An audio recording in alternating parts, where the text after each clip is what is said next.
Now Thomas, called Didymus, one of the 12, was not with the disciples when Jesus came. No idea where he was. It doesn't really matter. He just wasn't there. The other disciples told him, "We have seen the Lord." But he said to them, "Unless I see the nail marks in his hands, and put my finger where the nails were, and put my hand in his side, I will not believe it." Now, he is not asking for anything that the others hadn't already received. Because when Jesus appeared to them, it said he showed them his hands and side. So he gave them, Thomas just wants the same level of proof that the others already had. And in Luke it says, he showed them his hands and feet to convince them that it was him and not a ghost. And then he ate a piece of fish, boiled fish, to prove to him that he was a physical body, a physical being in a physical body, not a ghost, not a spirit.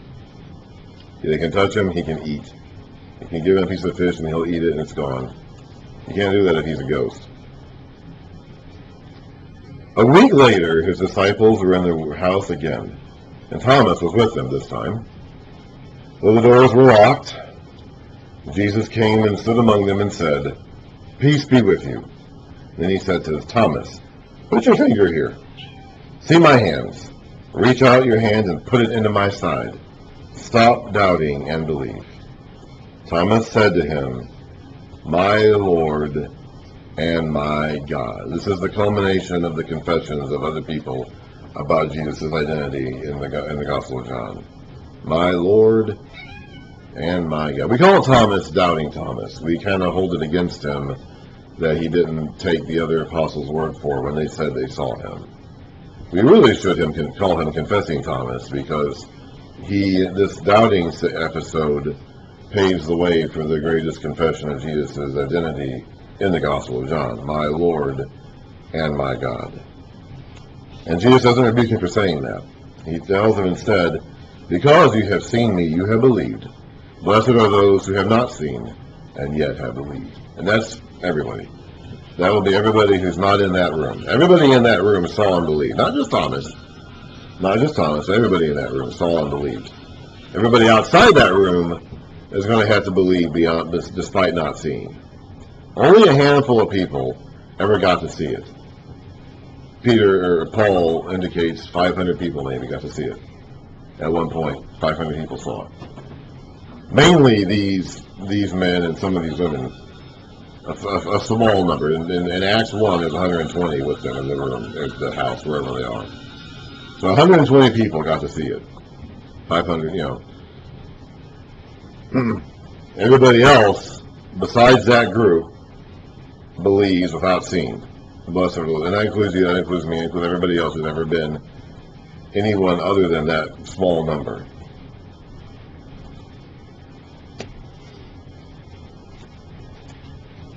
Now, Jesus has a physical body, all right? He's indicated he still has those wounds to prove that it's him. He ate a piece of fish. He broke bread with the disciples over to Emmaus. He ate fish in front of the people in Luke to prove that he was a physical being. But he's clearly different, okay? He is not, it is his body, but it's changed. He wouldn't even be able to live with the wounds that he has. He still has those wounds. He hasn't changed. Those wounds were not healed. His body has not, he hasn't removed those wounds from his body, yet he's living despite that. Despite having holes in his hands or wrists, I'm not sure where, he's able to pick things up, he's able to break bread. Despite having holes in his feet, he walks. Despite having a wound in his heart, he lives, okay? So his body is different. It is a physical body, but it is not operating according to normal physical rules. He is moving in and out. He's going inside rooms when there's no way in or out. He's literally disappearing in front of people's faces. He was at the road he broke bread, and then he literally vanished in front of their faces in Emmaus. So he is a physical being, but he is also somehow inhabiting a sort of mix between the physical and spiritual realms. It is his body. resurrected in physical form, but it is not but it is not the same as it was when he went into the grave. Now you could say, well, he walked on water before he was resurrected by the power of the Holy Spirit, and that's true, he did. His body was able to do that before the resurrection. He demonstrated mastery over nature despite, before the resurrection. But there's something different about his body. Everybody has trouble recognizing him. Some of that may be just due to grief, some of it may be due to surprise, but there is something different about this body that the Gospels do not describe. Maybe it can't be described. Maybe there's no way to describe it, so they don't even try. It's recognizable, yet it's different. It's physical, yet it's not just physical. Like there seems to be some. My belief is that I go somewhat in between. Okay, some people say that Jesus had his resurrection body already, and this is the kind of body we'll have in the age to come. I think that's halfway accurate. Some people will say it's not, the resurrection is going to be purely spiritual, and it's not going to, I don't believe that. I think the physical, we're waiting for the resurrection of the physical body, so there will be a physical component to the resurrection, because that's what we're waiting for. The spirit gets resurrected at our baptism. We're waiting for the physical resurrection yet to come, and the redemption of physical matter. That's what's been corrupted. That's what has to be redeemed. So like, there will be, you don't redeem it by destroying it. It's like there will be a physical component to creation in the future. But I think we're somewhere in between. We'll read when we get to 1 John, which we're going to do after this one, that we don't know what we will be like him because we'll see him. We don't know what we will be yet, 1 John 3, but we know that when we see him, we'll be like him because we'll see him as he is. I think at this point in time, these 40 days in between his resurrection and his ascension, Jesus occupied a sort of halfway space between what the body was like on earth and what it will be like in heaven. I think it was I don't think it was the full resurrection body, but I think it was somewhat of a halfway state. I think it was closer to the resurrection body than the earthly body was, but there's still something of the earthly body in there. Now, the physical body is going to be part of it, because it's the physical creation that still needs to be redeemed. And you don't redeem it by destroying it. You redeem it by purifying it, by cleansing it, making it whole again. So there will be a physical component to creation, and we will live in physical bodies that will have some kind of continuity with our current bodies. But I don't think we can necessarily say that Jesus' resurrection appearances, I think, are pointing in that direction, but I don't think we can say for certain that that's all it's going to be. And there's going to be more to it than that, but this is an indication of what that will be. Jesus did many other miraculous signs in the presence of his disciples, which are not recorded in this book.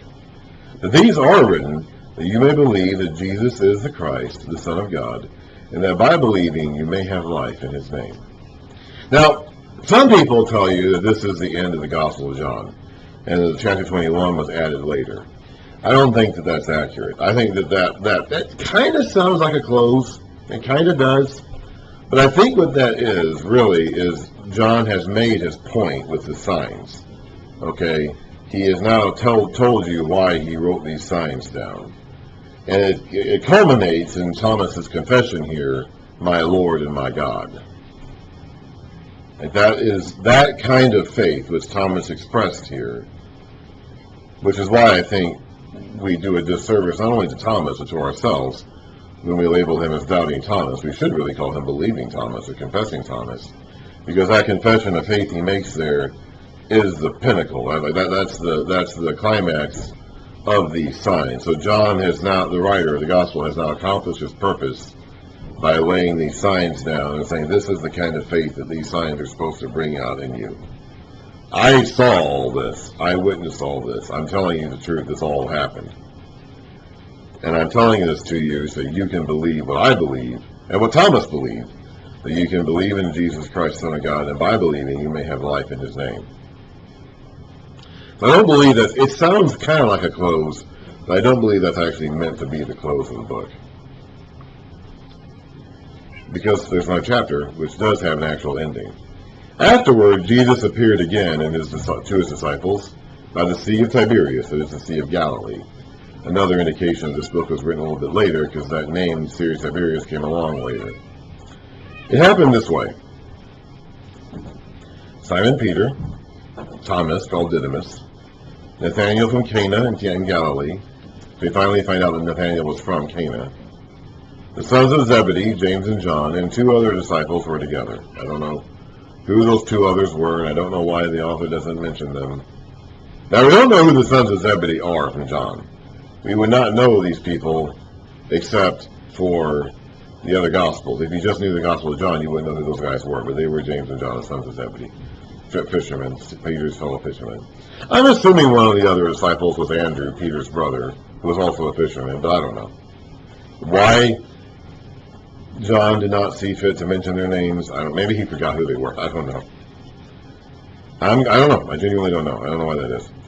I'm going out to fish, Simon Peter told them. And they said, we'll go with you. Let's go back to do things. Let's go back to the old ways. We're good at this. We used to do this all the time. We know how to fish. Let's go fishing. So they went out and got into the boat. But that night, they caught nothing. Their grand return to fishing. After 3 years of being inactive, they apparently had forgotten how to do it, haven't they? Later in the morning, Jesus stood on the shore.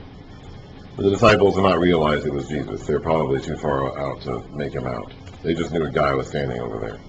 He called out to them, "Friends, haven't you caught any fish?" "No," they answered. He said, "Throw your net on the right side of the boat, and you'll find some."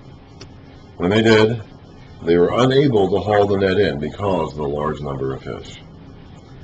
Then the disciple whom Jesus loved. So he's one of these seven. So the disciple whom Jesus loved is one of these seven. And we know he's not Peter, because we've already distinguished him from Peter. So he's one of these other six. He's Thomas, Nathanael, one of the sons of Zebedee, and one of these other two guys. He's one of these six. Then the disciple whom Jesus loved said to Peter, "It is the Lord." As soon as Simon Peter heard him say, "It is the Lord," he wrapped his outer garment around him that he had taken it off, and jumped into the water. Now, I honestly don't understand this. Typically, when you get into water, you take your clothes off first. He had already taken his clothes off and now put them back on to jump into the water. That makes no sense to me, but oh well. The other disciples followed in the boat, towing the net full of fish. For they were not far from shore, about 100 yards.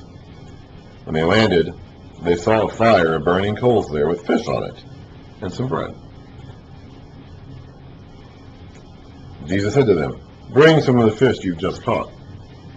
Jesus is making them breakfast. He's doing it the old-fashioned way, too. He's not miraculously making the fish appear. I guess you could say he did when they caught the fish in the net. But he's actually cooking this breakfast. He's not just snapping his fingers and having it pop into being. He's actually cooking this breakfast for them. Simon Peter climbed aboard and dragged the net ashore. He put on his clothes, jumped into the water, and then just climbed back aboard again when it was time to get the fish in. So I don't know what he thought he was accomplishing, but whatever. It was full of large fish, 153. But even with so many, the net was not torn. Jesus said to them, "Come and have breakfast." None of the disciples dared ask him, "Who are you?" They knew it was the Lord. But there seems to have been something weird about him still. It's like, okay, you're Jesus, but you're just kind of weird. Like, there's just something off about him. Something that they're not used to. They know it's Jesus, and yet they have that question on the tip of their tongues. They don't bring it out, but there is just something off. There's just something different. But I don't know what.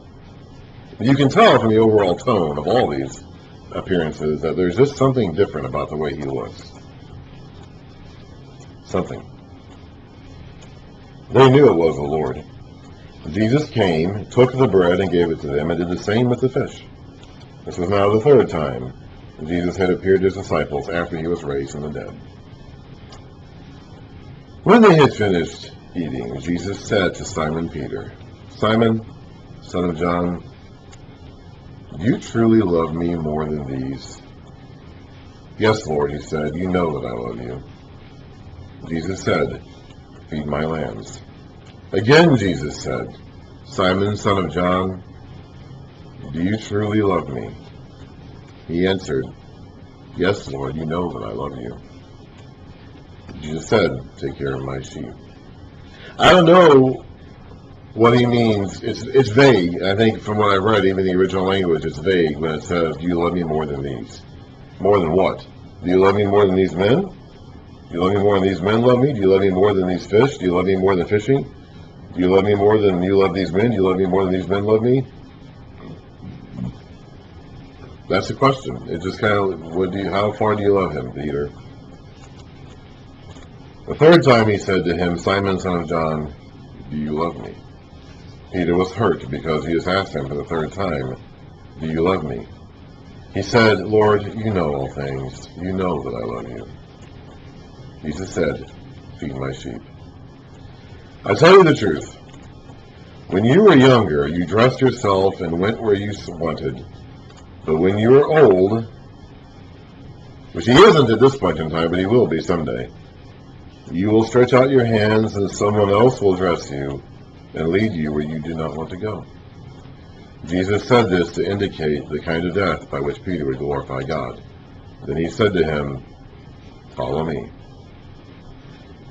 So we know from that Peter has already died by the time this account is written. So this is a public reinstatement of Peter into Jesus' service. Now we know also from other accounts in the Gospels and in the Epistles that Peter and Jesus made a face-to-face, one-on-one appearance with Peter on that first day, probably after Mary Magdalene, probably the second person to see Jesus after Mary Magdalene.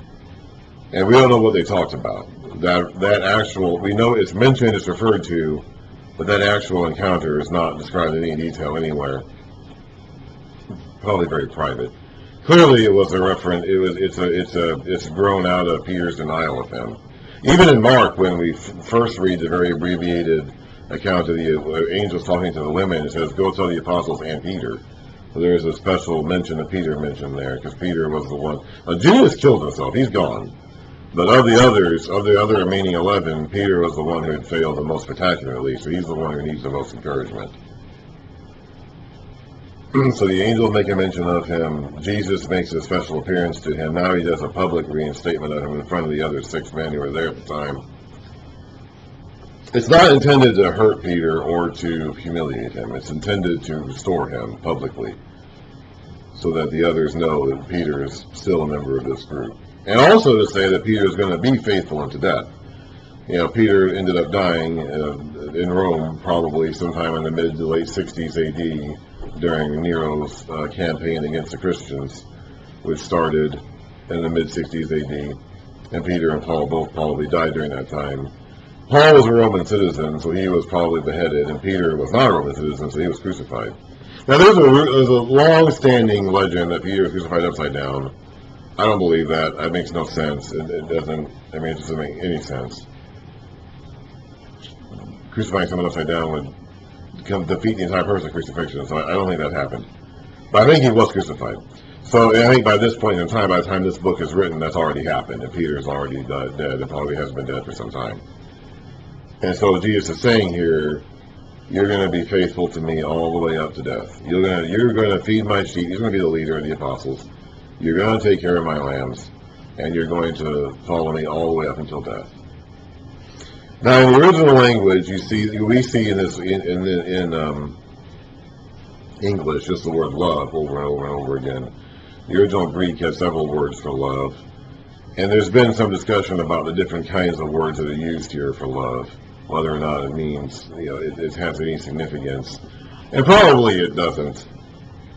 John, the writer, using these words, probably just uses these words for the sake of expressing different kinds of love. There probably is not a significant theological difference between the different in the words that Jesus and Peter use to as they go about this question and answer session. It's probably just John himself using different words to express the different kinds of love, because John is the apostle of love, as we kind of indicate with the whole disciple whom Jesus loved bit, and as we'll read about in 1 John in particular, there's a lot of love. Peter turned and saw the disciple whom Jesus loved was following them. This was the one who had leaned back against Jesus at the supper and had said, "Lord, who's going to betray you?" When Peter saw him, he asked, "Lord, what about him?" Jesus answered, "If I want him to remain alive until I return, what is that to you? You must follow me." So whatever that guy has in store for him doesn't matter as far as you're concerned. You need to follow me. He's going to follow me. He needs to follow me. And you need to follow me. You're going to go off to your different fates. It doesn't matter what that is. You need to follow me. Because of this, the rumor spread among the brothers that this disciple would not die. But Jesus didn't say he wouldn't die. He only said, "If I want him to remain alive until I return, what is that to you?" Jesus' plans for that disciple were different than his plans for Peter. We're going to read about that. This disciple lived longer than Peter for some reason. This disciple, probably John, had a brother named James, who was the first of the apostles he put to death. Only about 10 years later. If this is John, then he would have to spend the next 40 or 50 years without his brother.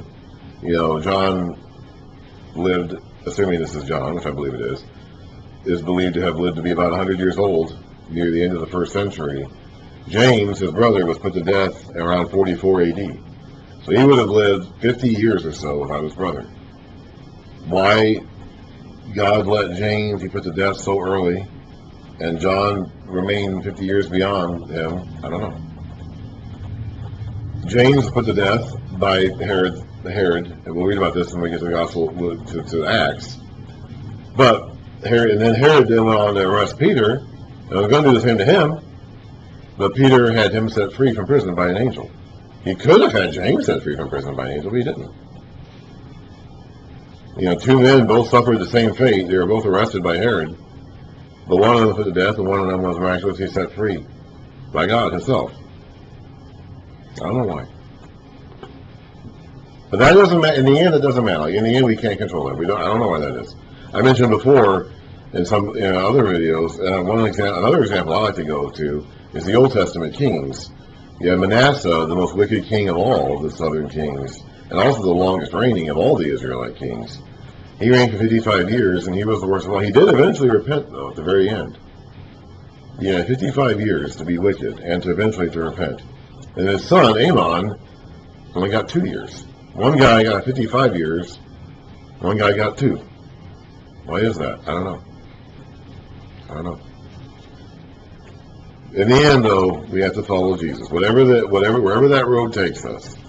And even though we're all doing the same thing, we're all following Jesus, the road that we're on may end up taking us to different places. Peter's road took him to Rome and eventually to his own cross, I think. Paul's road took him to Rome and to the guillotine.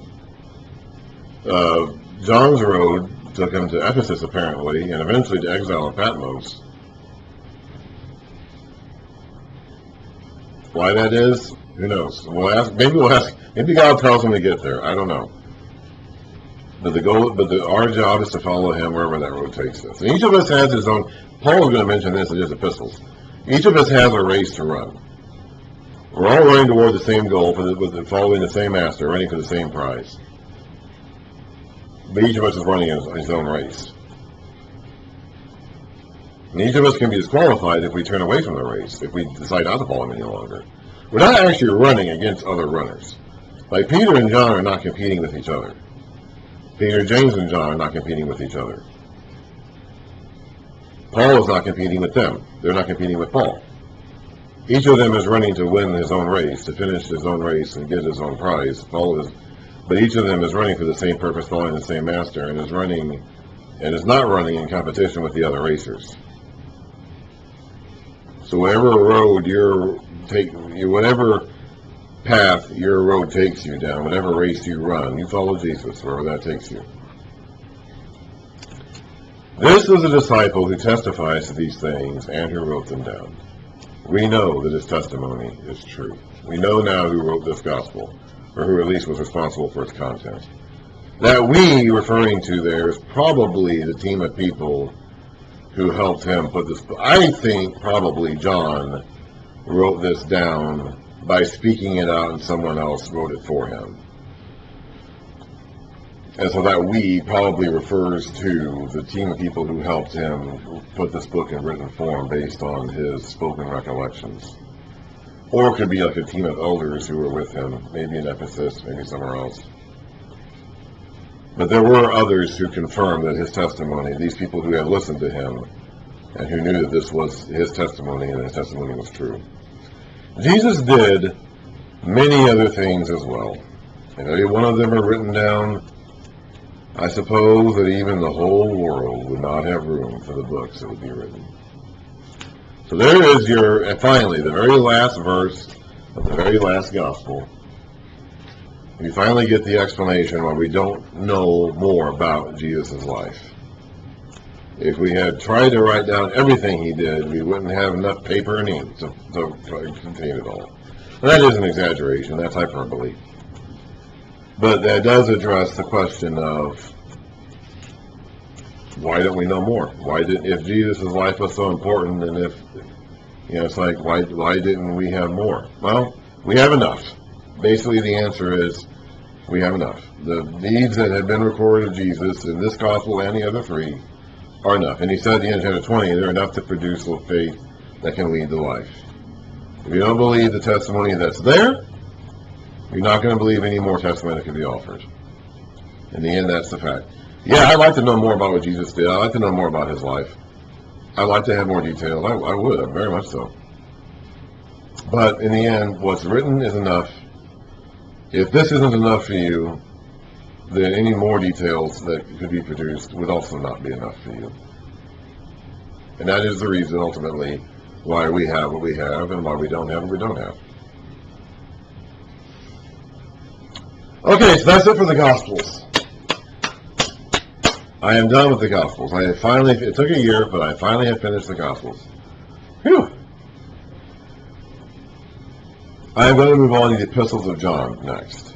The Epistles of John, especially 1 John, are extremely similar to the Gospel of John in theme and content and style. So it'll be a natural step. It'll be just like stepping over a puddle of water to go from one to another, to go from the Gospel of John to the Epistles of John. Then we're going to go back to Acts, and we're going to read through Acts, and we're going to stop every so often to read one of the letters that are written during the course of Acts. But we'll get to that later. We got to go to the Epistles of John first. Done with the Gospels. I am so happy. I am so happy that I'm done with the Gospels. I think the rest of it's going to be a lot easier, because the Epistles explain. The Gospels don't explain. I've been trying to figure out why the Gospels have been so hard. I think in trying to figure out how to articulate that, how to express that in words.